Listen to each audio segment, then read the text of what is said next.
Pardonnez mon émotion. Permettez-moi de remercier le Seigneur, Jésus, Marie, Joseph, pour le miracle qu'il vient d'offrir au monde ébahi. Paul Lou Sulitzer est sauvé.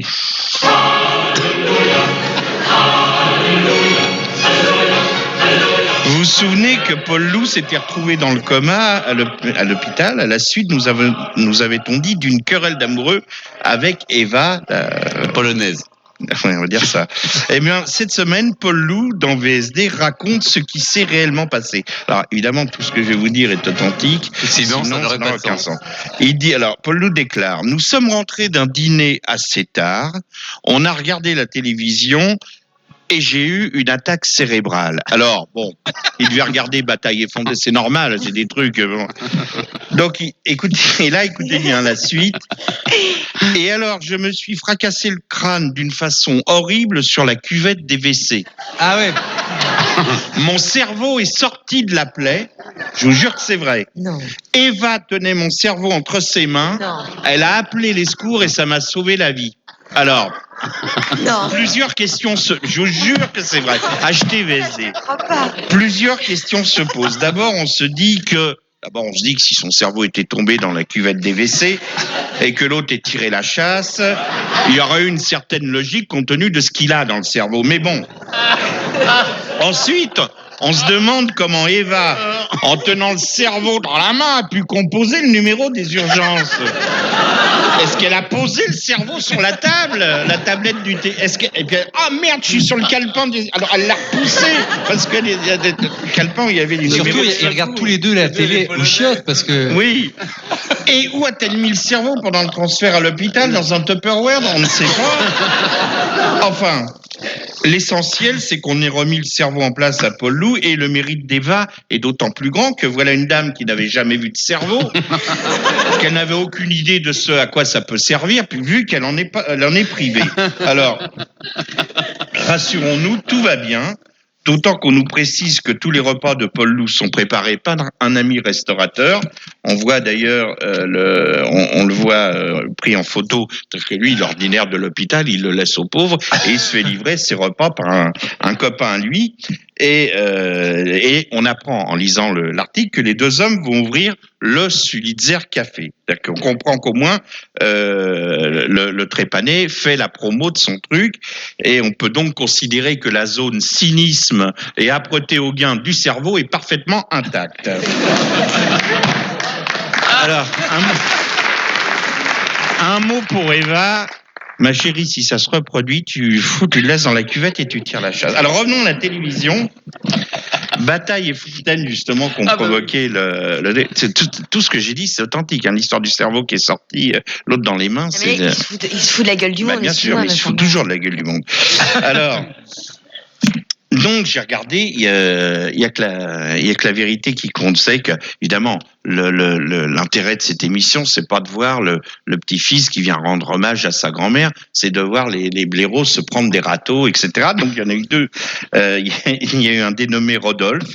Alors, ils ont tous le même look, les losers. Tu sais dès le début qu'elle va pas ouvrir le rideau. Tu vois dès le début. C'est quoi un look de loser? Non mais bon, tu regarderas la vérité qui compte. Alors Rodolphe, que vous arrive-t-il? Eh ben voilà, j'ai fait venir donc Elsa, ma meilleure amie avec qui je me suis fâché cet été et que je viens récupérer ici. Un mec, on aurait cru qu'il venait à la consigne de la gare de Lyon, tu vois. Je viens récupérer Elsa, vous avez le ticket? Ah ben non, justement, le problème c'est qu'il a plus le ticket avec Elsa. Alors, il raconte son histoire, ben voilà. Un soir, on était amis et un soir, on a vu qu'on avait des sentiments. Il s'est passé un petit quelque chose. On a couché ensemble. Alors lui, un petit quelque chose, c'est on a couché ensemble. C'est-à-dire qu'on se demande ce que c'est quand il se passe vraiment quelque chose. C'est quand il l'attache au lit, qu'il y a des chiens, on ne sait pas. Enfin, il s'est passé un petit quelque chose. Bon, alors voilà. Manque de peau, Elsa a un petit ami. Et elle a accusé Rodolphe de s'être vanté partout, d'avoir couché, ça lui a foutu le souk, t'as compris, avec le petit ami. Donc, et là, Rodolphe explique, je vous jure que c'est vrai, il dit, c'est faux. Je n'ai jamais dit à personne que j'avais couché avec elle. Et là, le mec se rend compte qu'il le dit devant 5 millions de personnes. Pauvre con. Non mais tu vois, t'imagines. On le voit bien dans ses yeux qu'il a comme un vertige, il s'en rend compte, tu vois. Alors, bon, il se doutait quand même que c'était mal parti, vu que depuis le soir où il s'est presque rien passé, à part baiser comme des malades, elle l'a pas appelé une seule fois, pas une lettre, pas le moindre SMS. Donc, tu vois, c'était quand même...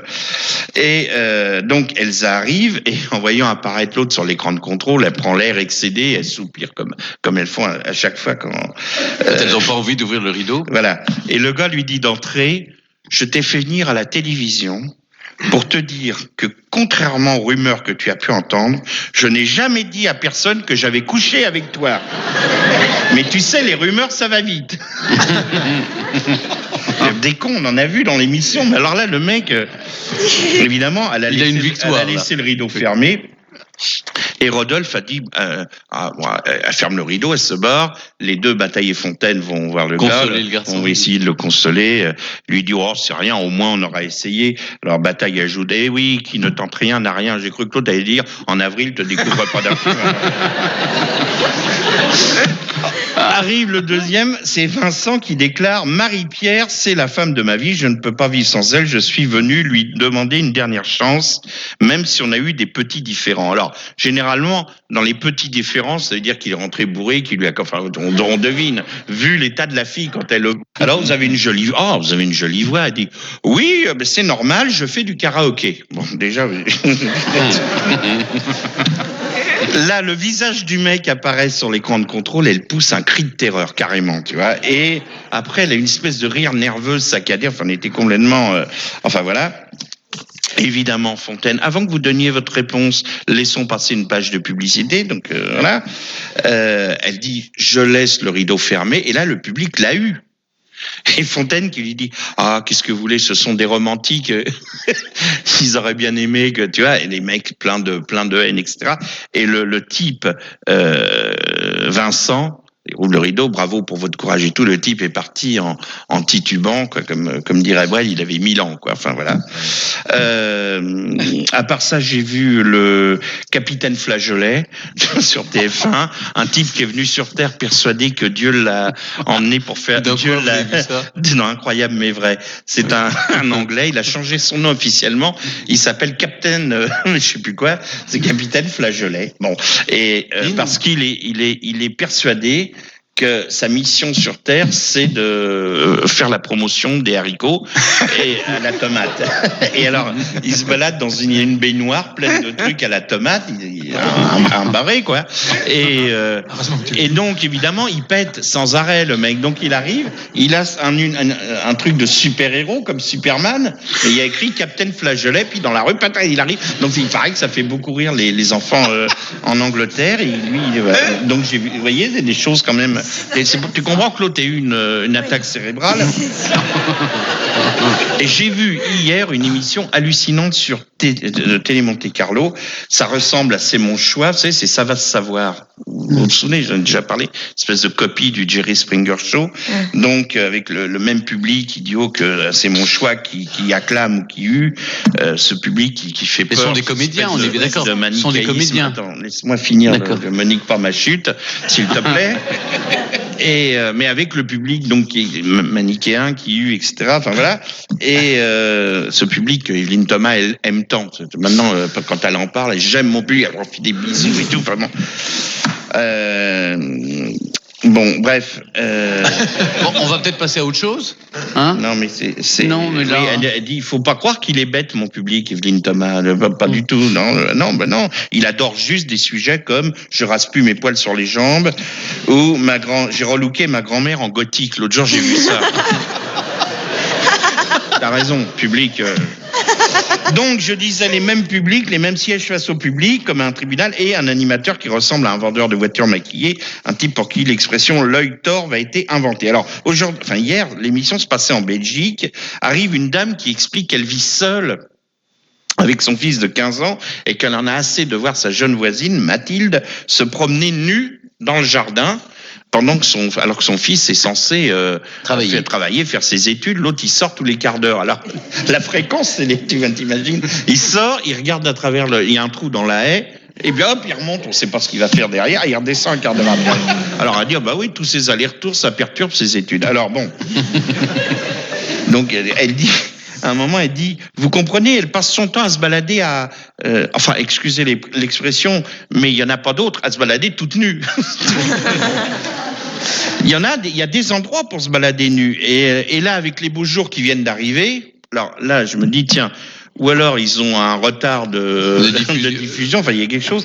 En ce moment, il fait super beau, alors forcément on a chaud, ou alors il y a un microclimat sur la Belgique.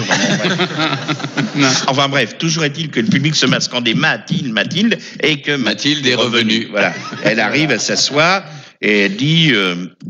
oui, tout le monde a un corps, oui, mais vous perturbez mon fils, enfin, le truc s'engage. Arrive le fils qui dit, oui, je sors dans le jardin tous les quarts d'heure, mais c'est pas pour la voir, j'ai des trucs à faire. La mère lui dit, mais avant qu'elle arrive, t'as jamais été dans le jardin. Et là, le coup de théâtre, Mathilde s'écrie, eh ben, c'était pas ton fils que je voulais aguicher. La foule, oh, c'était toi, dit-elle, car je suis lesbienne. Oh, et elle dit, ça fait combien de temps que t'as pas eu de rapport avec un homme? Alors l'autre, je vois pas le rapport. Ben non, c'est bien ce que je dis. Elle n'a pas dit ça, mais c'est une réponse. Et donc, voilà, je suis sûr que ça te plairait. Enfin, vous voyez, donc le fils c'est malsain, etc. La mère, mais ça m'arrange pas du tout. Je ne suis pas homosexuel. Bon, et ben tant pis, Mathilde, vous avez tenté votre chance. Tout le monde repart sous les applaudissements. Et là, il y a le générique. Et apparaît la mention que l'autre m'a niqué. Les faits traités ont été joués par des comédiens. Ça veut dire que les faits traités, on n'est pas sûr qu'ils soient authentiques. Et puis c'est pas les vrais gens qui le jouent non plus. Donc ça veut dire que ils appellent ça télé-réalité. Et c'est comédie, c'est de la comédie. C'est sitcom.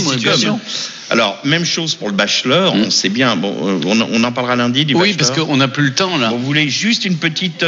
oui, un petit truc pour nous mettre pour nous mettre en train. Bah, pour le alors, un petit maillon faible. Oui, vite, mais alors vite. Florian, un pompier à Florian, on dit, quel mois de l'année doit son nom à l'empereur Auguste? Réponse, novembre, bon, pas de problème. En bande dessinée, quel est le troisième personnage? Pim, pam, réponse, Nana.